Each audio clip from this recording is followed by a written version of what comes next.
देर रात मध्य प्रदेश और तेलंगाना के बीच के हाईवे पर एक सुनसान जंगल वाली सड़क से एक पुरानी कार गुजर रही थी। 35 साल की मानवी गाड़ी चला रही थी और पीछे की सीट पर उसका 5 साल का बेटा आरुष सो रहा था। उसकी 10 साल की बेटी रिया खामोशी से खिड़की के बाहर अंधेरा देख रही थी। मानवी के हस्बैंड की कुछ साल पहले ही मौत हो गई थी। वह अपने बच्चों के साथ मध्य प्रदेश के तेलंगाना में अपने होम टाउन जा रही थी, क्योंकि वो अब अपने छोटे से घर में एक शांति सी जिंदगी बिताना चाहती थी। उस जंगल वाली सड़क में एक अजीब सी ठंडक थी और उससे भी अजीब सन्नाटा। दूर दूर तक कोई भी कार में नहीं दिख रहा था। थोड़ी देर बाद मानवी के सर में तेज दर्द उठा। उसने पहले सोचा कि थकान है, लेकिन दर्द धीरे धीरे बढ़ता गया। तभी रिया ने अपनी पीठ पकड़ी और जोर से चिल्लाने लगी। इतने में आरूस भी उठकर रोने लगा और कहने लगा कोई उसका पैर पकड़ रहा है। मानवी ने जोर से कार की ब्रेक्स लगाई। कार झटके से रुकी। हर तरफ अंधेरा था। मानवी ने पलट कर देखा तो उसके बच्चों के पैर और शरीर किसी चीज से जकड़े हुए थे, जैसे पेड़ की टहनियां ने उसके बच्चे को कैद कर रखा है। मानवी को कुछ समझ नहीं आ रहा था और इससे पहले वो कुछ कर पाती, उसकी कार के शीशे टूट गए थे। वो टहनियां उसके बच्चों को जकड़कर जंगल के अंदर लेकर जा रही थी। मानवी जल्दी से दरवाजा खोलकर अपने बच्चों की जान बचाने के लिए जंगल की ओर दौड़ी। हवा में एक अजीब सी बदबू थी, जैसे हर जगह सड़ा हुआ मांस हो। सभी पेड़ जोर से हिलने लगे, जैसे कोई तूफान आने वाला हो। जंगल के अंदर से एक ही डरावनी आवाज आ रही थी, जैसे कोई बहुत भयानक राक्षस उसके अंदर से गुजरा रहा हो। मानवी जंगल के अंदर घुसती जा रही थी, अपने बच्चों को पुकारती जा रही थी, लेकिन उसे वो कहीं नहीं दिख रहा था। अचानक एक पेड़ की टहनी सीधे आकर उसके सर पर लगी और वो बेहोश होकर नीचे गिर पड़ी। जब उसकी आंखें खुली तो एक बूढ़ी सी औरत उसके पास खड़ी थी। उसके हाथ में एक मसाल थी। मानवी बहुत बुरी तरीके से जख्मी थी। उस औरत ने मानवी से कहा, यह जंगल मायावी है और अगर वो अपनी जान की सलामती चाहती है तो उसे वहां से चले जाना चाहिए। उस बूढ़ी औरत ने मानवी को बताया कि उस जंगल में प्राणक नामक एक राक्षस रहता है। वो एक भयानक खूंखार दैत्य है जो भूत माता काली का बेटा है। भूत माता काली देवी पार्वती का एक प्रचंड रूप है, जिन्होंने सब जीव जंतु भूत प्रेतों को जन्म दिया था।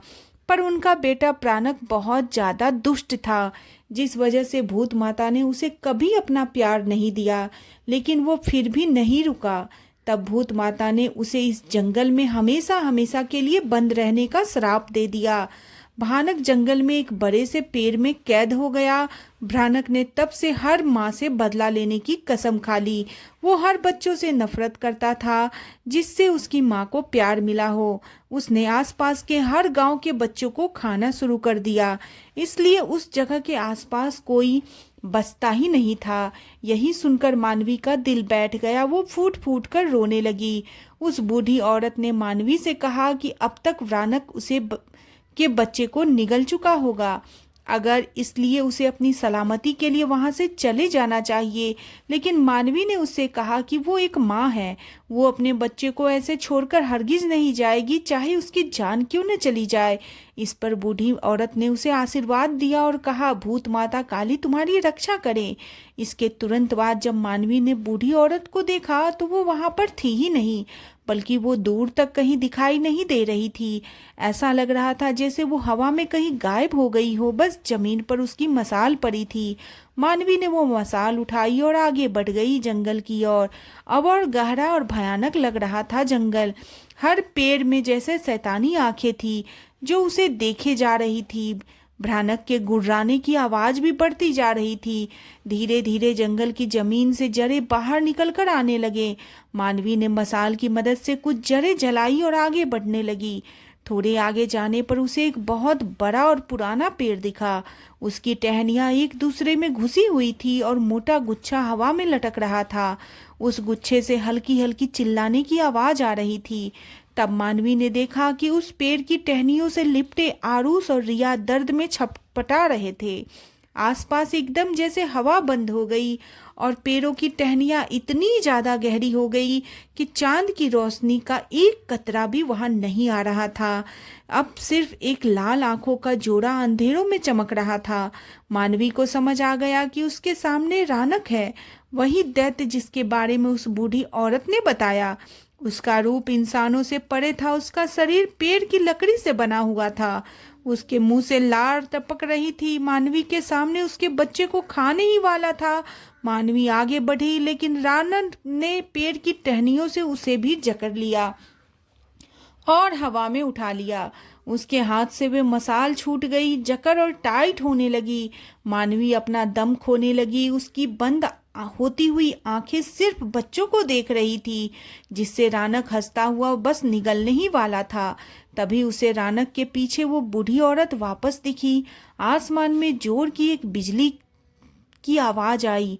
वो औरत एकदम से भयानक देवी में बदल गई। रानक उस देवी को देखकर बहुत ज्यादा गुस्से में आ गया। उस जंगल में एक जोर का तूफान शुरू हो गया। एक एक करके पेड़ गिरने लगे। मानवी की आंखें बंद होने वाली थी। उसने रोते हुए एक आखिरी बार अपने बच्चों का नाम पुकारा। उसकी आंखें बंद हो गई। उसकी चीख एक माँ की चीख थी, लेकिन उसके ठीक बाद मानवी की आंखें फिर से खुली। इस बार उसकी आंखें लाल थी और मानवी में एक अजीब सी ताकत आ गई थी, जैसे स्वयं देवी उसके अंदर आ गई हो। उसने एक गुहार लगाई। पेड़ की सारी टहनियाँ टूट गई, वो आजाद हो गई। उसने नीचे पड़ी मसाल को उठाया और रानक जिस पेड़ से बंधा था उस पेड़ की जड़ों में आग लगा दी। प्राणक ने पीछे हटने की कोशिश की, लेकिन बहुत देर हो चुकी थी। अचानक वो टहनियों का गुच्छा खुल पड़ा। आरूस और रिया जमीन पर नीचे गिर पड़े।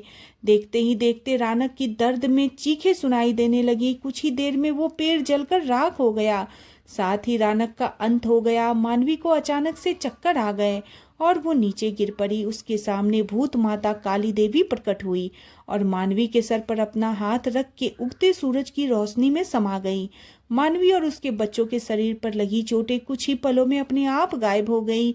उसके बच्चे होश में आ गए, उन्हें कुछ भी याद नहीं था। मानवी ने अपने बच्चों को उठाया और जंगल से बाहर निकल गई। अब पूरी तरह से सुबह हो गई थी। पेड़ चुप थे और जमीन ठंडी हो गई थी। उस रात एक माँ ने अपने बच्चों को मौत के मुंह से निकाला और इस दुनिया को एक बार फिर बताया कि इस दुनिया में सबसे शक्तिशाली कोई है तो वो एक माँ है। आज की कहानी आपको कैसी लगी?